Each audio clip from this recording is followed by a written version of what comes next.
इंदौर में जहां corona virus के मरीजों की रफ्तार तेजी से बढ़ रही थी, पिछले 2-3 दिन से इस रफ्तार में कमी आई है, जिसके चलते कोरोना मरीज का आंकड़ा धीरे धीरे कम होते नजर आ रहा है। उम्मीद की जा सकती है कि शहर की स्थिति अब सामान्य हो सकेगी। इंदौर में जहां कोरोना वायरस के मरीजों की रफ्तार तेजी से बढ़ रही थी, पिछले 2-3 दिन से इस रफ्तार में कमी आई है, जिसके चलते कोरोना मरीज का आंकड़ा धीरे धीरे कम होता नजर आ रहा है।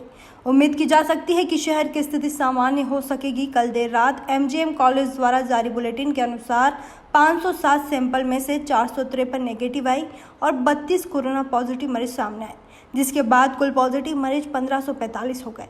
24 घंटों में 2 और मौत हुई, जिसके बाद कुल मौत 74 हो चुकी है। अभी तक कुल सैंपल 8,433 की जांच हो चुकी है।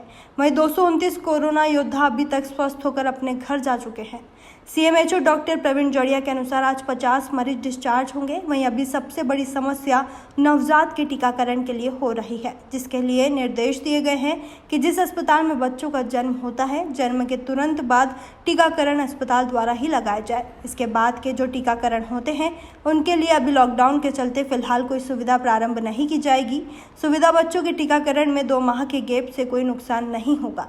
सीएमएचओ के मुताबिक इंदौर में 50% से अधिक एसिम्टोमेटिक जिन्हें वायरस का असर आकर जा भी चुका होगा। की क्या अपडेट है, कितने मरीज बढ़े? कल रात तक जो रिपोर्ट आई थी उसमें 507 सैंपल्स हमने लगाए थे, 453 उसमें से नेगेटिव पाए गए और 32 उसमें से पॉजिटिव पाए गए। इन 32 को अगर हम जोड़ लेते हैं तो हमारी संख्या 1545 हो जाती है। कल दुर्भाग्य से 2 लोगों की मृत्यु भी शामिल है। उनको जोड़ने के बाद हमारी संख्या कुल 42 हमारी संख्या 74 तक पहुँच जाती है। सुखद बात एक ये है कि हमने कल 42 लोगों को डिस्चार्ज किया था जो पूर्णतः स्वस्थ हो गए थे और अब घर जा रहे हैं। आज रात को जो लिस्ट प्राप्त हुई है उसमें भी द्वितीय सैंपल नेगेटिव वालों की संख्या 50 के लगभग है, तो ये 50 के से अधिक व्यक्तियों के आज पुनः डिस्चार्ज होने की संभावना है। सभी जो केसेस अभी आ रहे हैं मूलतः वहीं से आ रहे हैं जो पहले के हमारे हॉटस्पॉट थे। नए क्षेत्र बनने की संभावना भी बहुत कम हो रही है, तो हम ये मान सकते हैं कि इस समय स्थिति पूरी तरह से नियंत्रण में है। सर, एक जो परेशानी सामने देखने को मिल रही है वो ये है कि जो नवजात बच्चे हैं उनका टीकाकरण का समय जो है वो निकलता जा रहा है, तो उनके लिए कुछ हमने कोई व्यवस्था कर रहे हैं? निश्चित बहुत महत्वपूर्ण विषय है। टीकाकरण न सिर्फ बच्चों का जन्मसिद्ध अधिकार है बल्कि उनके स्वास्थ्य के लिए भी बहुत आवश्यक है। इसमें ये देखा गया है, जो मैं स्वयं एक शिशु रोग विशेषज्ञ हूँ, और टीकाकरण के जो अंतराल है वो निश्चित होने चाहिए। वर्तमान परिस्थिति को देखते हुए हम टीकाकरण अभी नहीं खोल रहे हैं।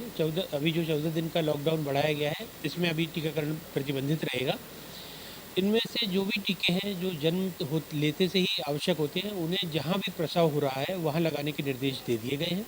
इसके पश्चात जो पहला टीका लगता है वो 1.5 महीने पे, फिर 2.5 महीने पे और 3.5 महीने पे लगता है। इसके पश्चात 9 महीने से लेकर 12 महीने के बीच में लगता है। अर्थात उनके बीच में इतना गैप की संभावना रहती है जो हम मेंटेन करके उनको लगा सकते हैं, और उनको टीके लगाने से कोई हानि भी नहीं होगी। यानी कि ऐसा भी नहीं होगा कि देर से लगाया है तो उसका असर ना हो। तो हमारे पास अभी वक्त है। टीकाकरण के लिए अगर हम खोलते हैं तो एक अनावश्यक भीड़ बढ़ने की और सोशल डिस्टेंसिंग की जो हमारी इतनी मेहनत है उस पर थोड़ा असर पड़ेगा। इसलिए अभी वरिष्ठ कार्यालय से इस बारे में मार्गदर्शन मांगा गया है, परंतु मेरे विचार में अभी इस लॉकडाउन तक हम टीकाकरण प्रारंभ नहीं कर पाएंगे। सर, जिस तरीके से अभी हालात आपके मुताबिक सामान्य होते जा रहे हैं, पर ये 32 और इस तरह के आंकड़े ये भी हमें तो चिंताजनक है, क्योंकि एक साथ इतने पॉजिटिव मरीज मिलना ये अच्छा साइन नहीं है। आपका कहना बिल्कुल सही है, और ये अगर अपन ये देखें कि आंकड़ों को कि 500 से ऊपर सैंपल लगाए गए थे और उसमें से 32 आए थे, यानी कि ये 6% के करीब होता है। प्रारंभ का समय अगर हम याद करें तो 20 से 25% जो हम टेस्ट लगाते थे उनमें से 20 से 25% तक लोग पॉजिटिव आते थे। तो कहीं ना कहीं इसका मामलों में कमी आई है, ये हम आंकड़ों से निश्चित तौर पर जाहिर होता है। नए पेशेंट्स हम ढूंढ रहे हैं घर घर जाकर, जिनको भी सर्दी खांसी या इस तरह के लक्षण रहते हैं, शॉर्टनेस ऑफ ब्रीथ होती है या जो भी सारी और आईएलआई के लक्षण है, यदि किसी को भी रहते हैं तो हम सभी की जांच कर रहे हैं।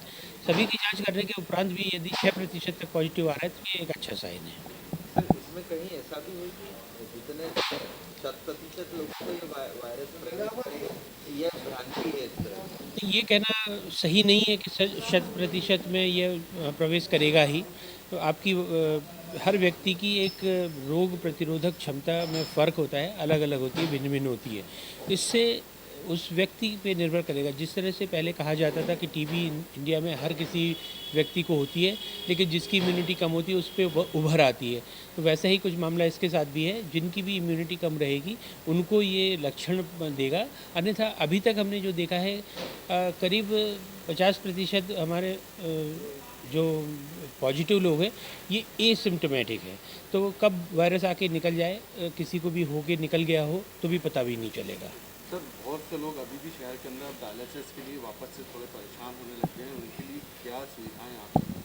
डायलिसिस के लिए विशेष प्रयास प्रशासन ने किए हैं। कुछ ऐसे हॉस्पिटल थे जहाँ के नियमित डायलिसिस के रोगी वहाँ क्षेत्र को येलो या रेड हो जाने के कारण वो नहीं करा पा रहे थे। ऐसे लोगों की सूची अन्य अस्पतालों में समायोजित की गई है। इसके अतिरिक्त हमारे पास एक 7 मशीनों वाला हुकुमचंद पॉलीक्लिनिक भी है, जहाँ पर हमने 2 से बढ़ाकर 3 शिफ्ट कर दी है और आवश्यकता पड़ने पर हम समस्त डायलिसिस रोगियों का समय पर डायलिसिस हो जाए, इस पर विशेष ध्यान दे रहे हैं।